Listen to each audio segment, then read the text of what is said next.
Good morning, বসো। আজকের বিষয় হচ্ছে কি? Preposition. Noun, pronoun, adjective, verb, adverb, preposition, conjunction, interjection. তো আজকে হবে প্রিপজিশন। তারপর আর কটা থাকবে? আর দুটো থাকবে। আজকে প্রিপজিশনটা হওয়ার পরে আর কটা থাকবে? দুটো। সবাই এদিকে মন দাও, না তো পিটবো সবাইকে। আর যাকে বিরক্ত লাগছে বাড়ি চলে যাও ব্যাগ নিয়ে। প্রিপজিশন হচ্ছে সম্বন্ধ সূচক অব্যয়। সম্বন্ধ সূচক অব্যয়। প্রিপজিশনকে বাংলায় বলে সম্বন্ধ সূচক অব্যয়। আরিফ, ঠিক করে বসো, গালে হাতটাকে ছেড়ে দাও। প্রিপজিশন মানে হচ্ছে সম্বন্ধ সূচক অব্যয়। এত ভালো করে বুঝাবার পরেও যদি আমি যখন প্রশ্ন করব যদি না পারো, প্রচুর শাস্তি আছে। ক্যামেরার সামনে বলে শাস্তিটা দেই না, তখন আর আমি কিছু মনে করব না। তো দেখো, the cat is under the tree. The cat is under the tree. তাই এখানে হচ্ছে প্রিপজিশন হচ্ছে আন্ডার।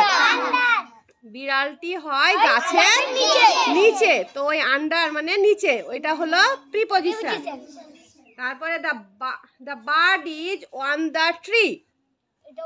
ওয়ান, হ্যাঁ। এই দেখো, একটা নাউন প্রোনাউন, একটা ওয়ার্ড, দুটো নাউন প্রোনাউনকে, দুটো নাউন বা প্রোনাউনকে কি করছে? সম্বন্ধ, ওদিকে হ্যাঁ সম্পর্ক করছে ওদের মধ্যে, ওই জন্য ওইটা হচ্ছে preposition. The man is going to the market. কোনটা এখানে? মার্কেটটা। The man is going to the market. এটা মানে কি Bangla? The man is going to the market, এটার বাংলা মানে কি? হ্যাঁ, লোকটি বাজারে যাচ্ছে। তাহলে এখানে কোনটা প্রিপজিশন? Going to. গোয়িংটা তো ভার্ব। তাহলে the man is going to the market, এই টুটা। তারপর দেখো, Sneha stand behind the door. Sneha stand behind the door. তাহলে কোনটা এখানে? বিহাইন্ড মানে এটা হচ্ছে স্নেহা দরজার পিছনে দাঁড়িয়ে আছে। প্রিপজিশন কাকে বলে বলছি, শোনো ভালো করে। যে সমস্ত ওয়ার্ড, আগে মন দিয়ে শোনো তারপরে বলবে। যে সমস্ত ওয়ার্ড নাউন বা প্রোনাউনের পূর্বে বসে বাক্যের অপর অংশের সঙ্গে ওই নাউন বা প্রোনাউনকে সংযুক্ত করে এবং সম্পর্ক বুঝিয়ে দেয়, সেই সমস্ত ওয়ার্ডগুলিকে প্রিপজিশন বলে। মন দিয়ে বুঝলে এটা সোজা লাগবে। আর একবার বলছি, যে সমস্ত ওয়ার্ড নাউন বা প্রোনাউনের পূর্বে বসে বাক্যের অপর অংশের সহিত ওই নাউন বা প্রোনাউনকে সংযুক্ত করে সম্পর্ক বুঝিয়ে দেয়, সেই সমস্ত ওয়ার্ডগুলিকে প্রিপজিশন বলে। প্রিপজিশন হচ্ছে কি কি আমি বলছি উদাহরণ: to, on, into, under, between, near, before, with, from, along, upon, beside, in front, since, এগুলো সব হচ্ছে প্রিপজিশন। রবিউল, একটা আমাকে তোমার টেক্সট বই থেকে একটা লাইন আমাকে পড়ে শোনাও। উঠো, দাঁড়াও বইটা নিয়ে দেখি। সবাই কিন্তু মন দিয়ে শোনো, একদিন কাজে লাগবে তোমাদের। বলো, যে কোনো একটা লাইন বলো তো। প্রথম লাইনটাই বলো। কেন? যেটা বললে ও হ্যাঁ ওইটাই বলো, যেটা বলছো ওইটা বলো। ভালো করে পরিষ্কার করে বলো। হাই স্কুল উইথ মাই ম্যাটারের আঙ্কেল, মানে এটা হবে টু। সেন্টেন্সটা ভালো করে পরিষ্কার করে পড়বে। তাই তো আরবিন একটা লাইন পড়ো তো, তবে আমি বলে দিতে পারবো, বুঝিয়ে দিতে পারবো।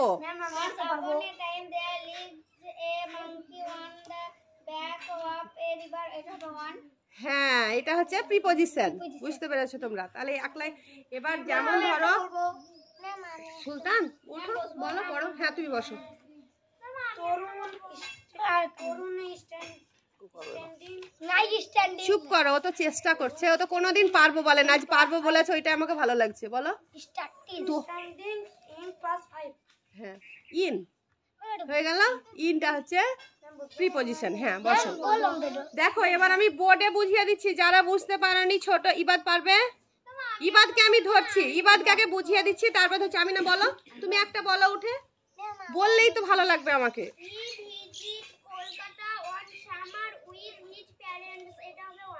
হ্যাঁ, উইথটাও হবে, ওয়ানটাও হবে, উইথটাও হবে, দুটোই আছে ওখানে প্রিপজিশন। বস দেখো আমি একবার বোর্ডে বুঝিয়ে দিচ্ছি, তাহলে ভালো করে বুঝতে পারবে। এটা আমি এখন লিখে রাখলাম। The cat is under the tree হলো। তো এই আন্ডারটা হচ্ছে প্রিপজিশন, এই আন্ডার দি ক্যাট একটা হচ্ছে নাউন, আর ট্রি হচ্ছে একটা নাউন। তো এদের দুটোকে একসঙ্গে এদের মধ্যে সম্পর্ক তৈরি করছে কে? আন্ডার। তাহলে এইটা হলো প্রিপজিশন, বুঝতে পারলে? দেখো ইজটা ভার্ব। দেখো এটা দেখো, the bird is on the tree. On. তাহলে এইটার সঙ্গে এইটা দা বার্ডের সঙ্গে দা ট্রি সম্পর্ক তৈরি করলে, ঠিক আছে? তাহলে যে সমস্ত ওয়ার্ড নাউন বা প্রোনাউনের পূর্বে বসে বাক্যের অপর অংশের সহিত ওই নাউন প্রোনাউনের কে কি করেন, ওই নাউন বা প্রোনাউনকে সংযুক্ত করে এবং সম্পর্ক বুঝিয়ে দেয়, এবং সম্পর্ক তাকেই বলে কি? প্রিপজিশন। প্রিপজিশনের বাংলা মানে কি? সম্বন্ধ সূচক অব্যয়। মনে থাকে না কেন? সম্বন্ধ সূচক। বলো একটা প্রিপজিশনের উদাহরণ বলো। কে পারবে হাত তোলো। একটা, গোটা সেন্টেন্স বলতে হবে না, শুধু একটা প্রিপজিশন বললেই হবে। কে পারবে হাত তোলো। পারবি না? বলো। ওয়ান হবে, বাস একটাই বলেছি আমি, একটা। তুমি বসো, একই বারবার বলতে পারবে না কেউ। তুমি বলো একটা। টু। বসো, তুমি বলো। আন্ডার। বসো। উইথ। ভেরি গুড, বসো। হ্যাঁ ভেরি গুড, বসো। তুমি উঠো শাহিন। ঘোটা হচ্ছে ভার্ব। হ্যাঁ, গো মানে যাওয়া, গোটা হচ্ছে ভার্ব। তুই পারলে না, কিন্তু তুমি শেষে বসে হাত তুললে, বলবো বললে, এটাও আমাকে ভালো লাগলো, কারণ মনটা তোমার এদিকে আছে। বসো খাদিজা, বলো। কি টি? কি টু? টিও টু। তুমি বসো, তুমি বলো তো। এই বাদ ওয়াটারমেলনটা হচ্ছে একটা নাউন। ওয়াটারমেলন মানে কি? ওয়াটারমেলন মানে কি? মানে কি বাংলা? মানে খাবা। বসো, বলো মদিনা, বলো। ওয়ান। ওয়ানটা সবাই বললে হবে না, আরো অনেক আছে না। ওয়ান মানে উপরে, ইনটু, আন্ডার, বিটুইন, ফ্রম মানে হইতে, ইন ফ্রন্ট মানে সামনে, বিহাইন্ড মানে পিছনে। বলো। থামো। ইনটু। তুমি বলো আতিকা। বিহাইন্ড। হ্যাঁ বসো, দুজনে বসো। সাইমা বলো তো, জোরে বলো। ফ্রম। ঠিক। এইগুলো হচ্ছে সব প্রিপজিশন। বলো। দেখো আয়ান বলবে। সিক্স। সিক্স মানে কি? বলো। উঠে দাঁড়াও সোজা হয়ে। সিক্স মানে কি? সিক্স। সিক্স কি? সিক্স মানে হচ্ছে 6। সিক্স মানে সিক্সটা হচ্ছে একটা নাউন, সিক্সটা হচ্ছে একটা সংখ্যার নাম। বুঝতে পারছো? এটা প্রিপজিশন নয়। আরেকটা আমি বলছি, তোমরা বলবা কোনটা preposition. I get up at 5:30 AM। I get up at 5:30 AM মানে হচ্ছে, মানে বুঝতে পারছো না? বলে দেব। আমি সকাল 5:30টায় ঘুম থেকে উঠি। I get up at 5:30 AM। হ্যাঁ, আরেকটা বলছি। I saw him from the roof, আমি ছাদ থেকে তাকে দেখেছিলাম। হ্যাঁ, কোথা থেকে দেখেছিলাম? ছাদ থেকে। কাকে দেখেছিলাম? তাকে। তাহলে I saw him from the roof. আরেকটা বলছি, the dog ran after him, কুকুরটি তার পিছনে দৌড়ালো। The dog ran after her, কুকুরটি তার পিছনে দৌড়ালো। তাহলে কোনটা? আফটার। রিজন একটাও বলছে না কেন? একটুও মন নাই পড়াশোনাতে। সবাই চেষ্টা করছে, যারা পারে না তারাও চেষ্টা করছে। ও শুনেই না, উৎসব আর রিজনের মুখে আমি একটাও কথা শুনতে পাই না। He goes for a walk daily, সে প্রতিদিন বেড়াতে যায়। He goes for walk daily, সে প্রত্যেক দিন বেড়াতে যায় না। হ্যাঁ, ফরটা বুঝতে পেরেছে রবিউল, ভালো বুঝতে পেরেছে। এবার বলো, the dog beside the cottage, কুকুরটি কুটিরের পাশে আছে। Very good. He will leave by 9 o'clock, সে 9টার সময় যাবে। He will leave by 9 o'clock, by BY by.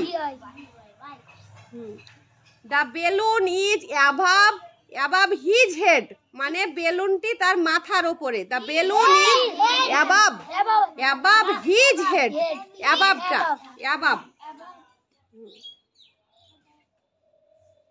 C lived with her uncle, সে তার কাকার সঙ্গে থাকে, মানে কাকার সঙ্গে বাস করে।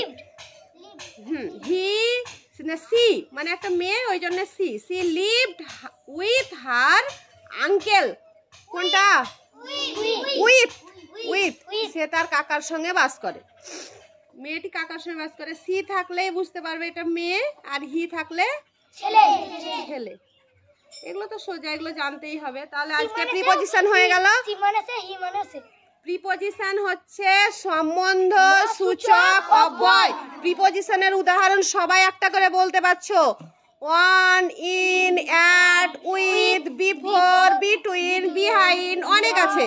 এবার যখন তোমরা টেক্সট বইটা পড়বে, হ্যাঁ, বাড়ি গিয়ে যখন টেক্সট বইটা পড়বে, প্রত্যেকটা লাইন পড়বে, ফুল স্টপ পর্যন্ত নিয়ে খুঁজে বের করবে কোনটা প্রিপজিশন। না পারলে তারপরের দিন এসে আমাকে বলবে, ম্যাম এটাতে তো আমি প্রিপজিশন পেলাম না। আর যারা বুঝতে পেরে গেছো তারা পেয়ে যাবে ঠিক প্রিপজিশন। ঠিক আছে, সববে পাবে তোমরা, সববে পাবে। আজ এবার পড়তেই ভালো লাগবে কোনটা প্রিপজিশন। নাউন কোনটা আমি বলে দিয়েছি, ভার্ব কোনটা বলে দিয়েছি, অ্যাডজেক্টিভ দোষ গুণ যেটা আমি বলেছি, গুড না ব্যাড না কি, হ্যাঁ এরকম, হ্যাঁ এগুলো হচ্ছে অ্যাডজেক্টিভ। তাহলে অনেক কিছু শিখে গেল। একটা সেন্টেন্সের মধ্যে কত কি থাকে তবেই সেন্টেন্সটা তৈরি হয়। তাহলে পার্টস অফ স্পিচ না জানলে পারবে না। যারা 5-এ উঠে গেছো, বারবার বলছি, তারাই পারবে একমাত্র ভালো বুঝতে। যারা এখন ছোট 2, 3, 4 তাদেরকে একটু কঠিন লাগছে, কিন্তু তোমরা যখন 5-এ যাবে হাই স্কুলে, তখন যখন এগুলো পড়া হবে খুব ভালো লাগবে। মনে হবে আমরা তো এগুলো শুনেছি, আর তোমাদের ব্রেন তো এখন খুব পরিষ্কার, এগুলো মনে থাকবে সব। গোবর থাক, যাদের গোবর আছে তারাও শোনো, গোবরটা বের হয়ে যাবে। শোনো, এবার আমি সংজ্ঞাটা একবার বলে দিচ্ছি। এই প্রিপজিশন কি বাংলাতে এটা পাচ্ছো, সম্বন্ধ সূচক অব্যয়। উদাহরণটাও পাচ্ছো প্রিপজিশনের। এবার শুধু সংজ্ঞাটা মনে রাখলেই হয়ে গেল, প্রিপজিশনে আর কিছু নেই। তাহলে যে সমস্ত ওয়ার্ড নাউন বা প্রোনাউনের পূর্বে বসে বাক্যের অপর অংশের সহিত ওই নাউন বা প্রোনাউনকে সংযুক্ত করে এবং সম্পর্ক বুঝিয়ে দেয়, সেই সমস্ত ওয়ার্ডগুলিকে প্রিপজিশন বলে। আজকে বাড়ি গিয়ে, শনি রবি ছুটি আছে আমার টিউশন, প্রিপজিশনের সংজ্ঞাটা আমি সোমবার ধরবো। প্রিপজিশনের সংজ্ঞা 4 আর 5 কে ধরবো, বুঝতে পারলে? কে 2 আর 3 হাত তোলো তো দেখি, 2 আর 3 কে আছে? 3 কে ধরবো। 3 ক্লাসে কে আছে? হ্যাঁ, এই কটা। আর বাদ বাকি যারা 2, 1 আছো, আয়ান, যারা 2, 1 আছো, 2 ছোট 1 যারা আছো, তাদেরকে সংজ্ঞাটা মুখস্থ করে আনতে হবে না। আর যারা 3, 4, 5 আছো, আমি সোমবারের দিন প্রিপজিশনের সংজ্ঞা ধরবো, বই দেখে মুখস্থ করবে। যাদের বই নেই, টিউশন ছুটিতে আমার বই দেখে সংজ্ঞাটা লিখে নিয়ে যাবে, ঠিক আছে?